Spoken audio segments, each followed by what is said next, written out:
The big day's finally come. Today we hit the road and mark the first day of truly living in the van. With wide blue skies ahead of us and 2 months of preparation on top of 2 years of dreaming set firmly in our rearview mirror, with so much anticipation, we are ready.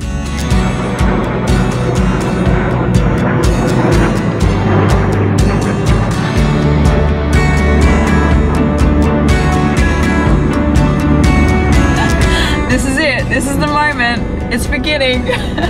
And we're gonna drive north. That's about as much as a plan we have for today. Just go north.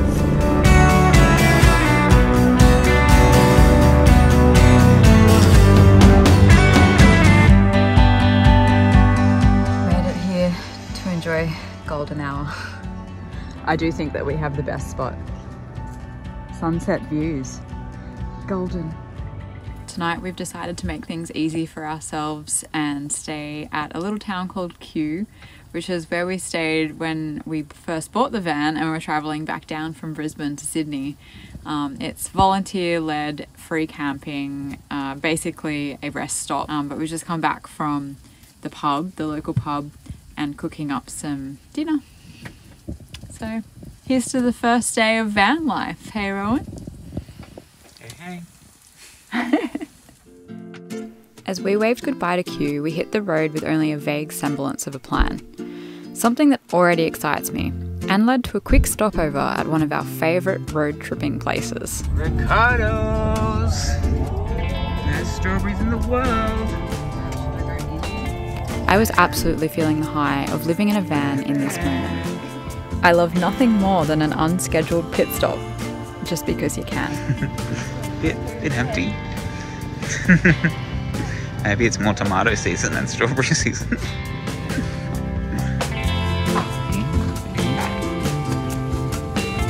Let's go.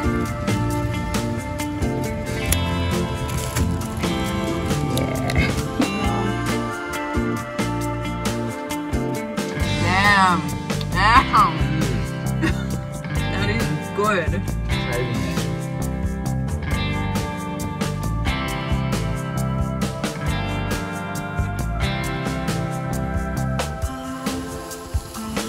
Being able to park up on a beautiful spot and cook up my lunch. This was the dream that I'd been advertised, and I was sold. Yeah, big banana. The millionth time in a row, we've still decided that we can't be. For the longest time, I have rated Redcliffe Campgrounds as one of my all-time favourites. The clear benefit of starting our travels in the off-season meant that I was easily able to nab us a beachfront site on that very same afternoon. And what you get are $1 million views for under $25.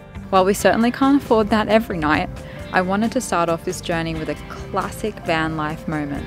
The only thing is, I got a little more than I bargained for.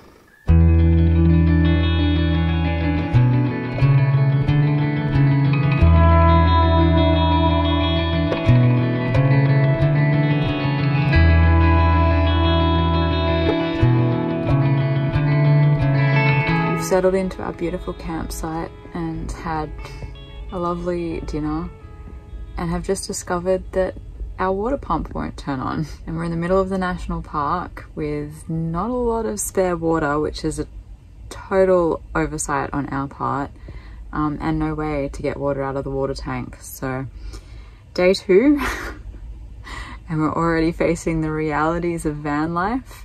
Luckily we're not too far from town, so we can go tomorrow to try and hopefully fix it, but you know, at the very least get some more water. Worst case scenario, there are a few other campers around that I'm sure would help if we were really stuck. Yeah, this is just a little moment to say not everything is glamorous. We knew that going in.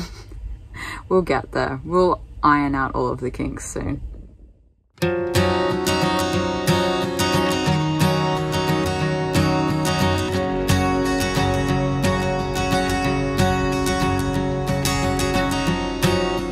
While we had a challenge ahead of us on this day, I still really enjoyed our night at Redcliffe. This place is truly special. But we had to set off relatively early with the mission of finding an auto electrician at the top of our day's to-do list. This required a lot of back and forth and some pleading phone calls until we managed to find someone who was willing to take us in that day. We called about 5 different places today to try to find someone who would fix our water pump. Someone finally said that they might have a little spot for us. We swung in and yeah, it was a switch issue. Fixed in literally 30 seconds. Yeah, they said, oh, leave it here. The guys will get around to it once they've gotten through all their other jobs for the day. And we're like, oh my God, like what are we going to do? We're in the middle of nowhere. Yeah, literally the town we're in doesn't have any... It's just an industrial state in the middle of like rural New South Wales. And done. Yeah, problem. Thank you. Thank you. Passmore auto air and electrical in, where are we? Townsend? Yeah, absolute legends. Yay! We have just picked up some very important cargo from Lismore here. Yes, I know we should have known better, but at least this happened now and not in the middle of the desert. Now, we're ready to head out to our spot for the night, which is apparently beside a local country bakery, and they offer campers to stay out the back of their place for a small fee and some kind of pastry related patronage.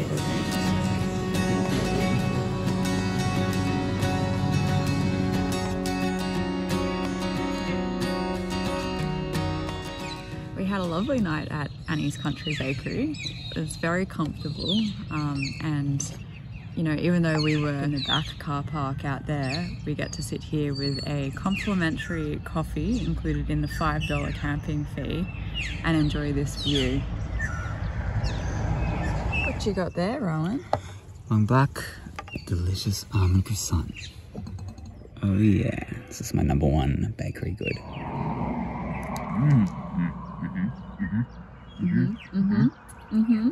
Gooey on the middle, that's what I love.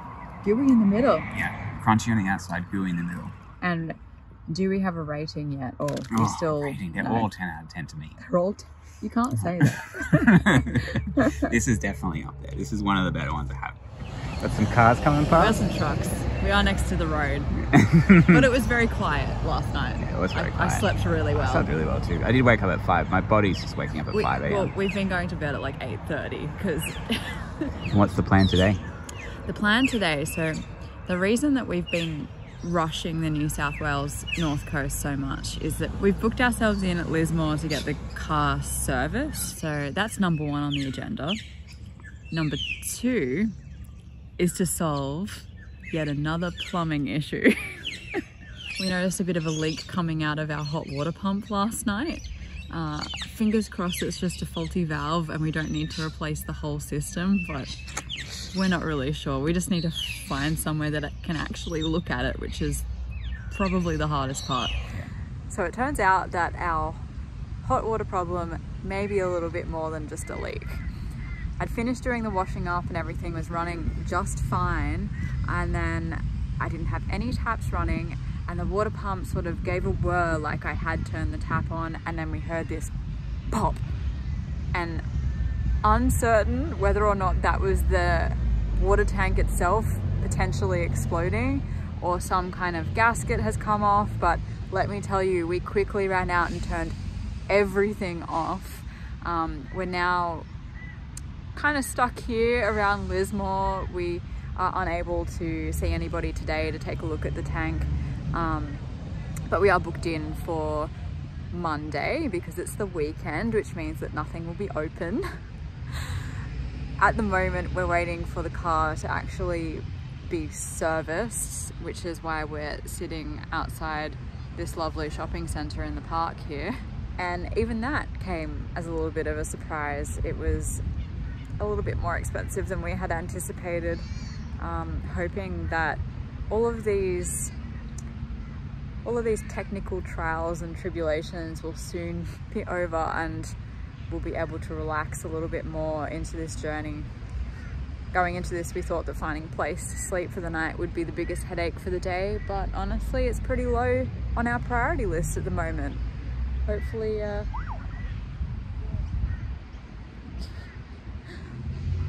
all these teething problems will be sorted soon.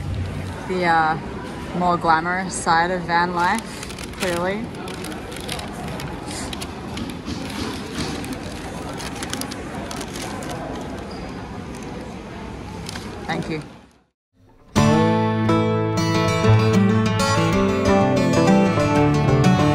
we decided to make the most of our weekend by heading to the coast in the Ballina area. This mostly meant bumming around at 7 Mile Beach in Tweed Head.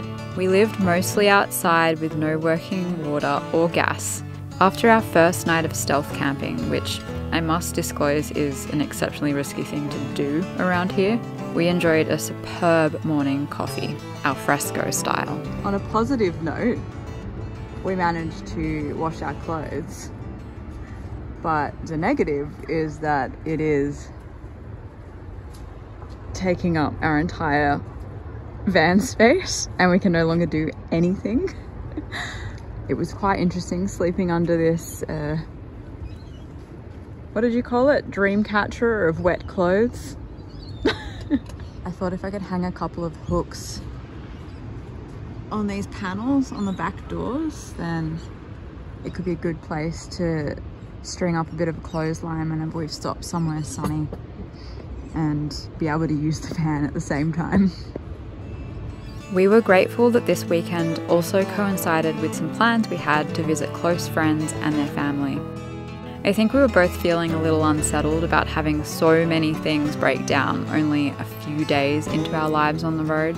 So to be able to spend some time with friends was a real saving grace in this teething period.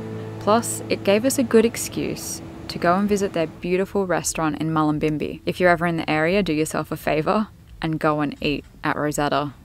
We are here on this fine Monday morning at Horns Gas and Plumbing in Lismore. We have received a bit of good news and thankfully we don't need to replace our whole hot water system. These guys have been great and they really gave us green van lifers the time of day to fix up our silly little issue. Our first week on the road has already humbled us and taught us that being flexible will be pretty paramount. It's also presented us with a lot of beautiful moments, and I'll treasure this week as a real moment of growth and representative of a time where the possibilities ahead just stretch so far and so wide.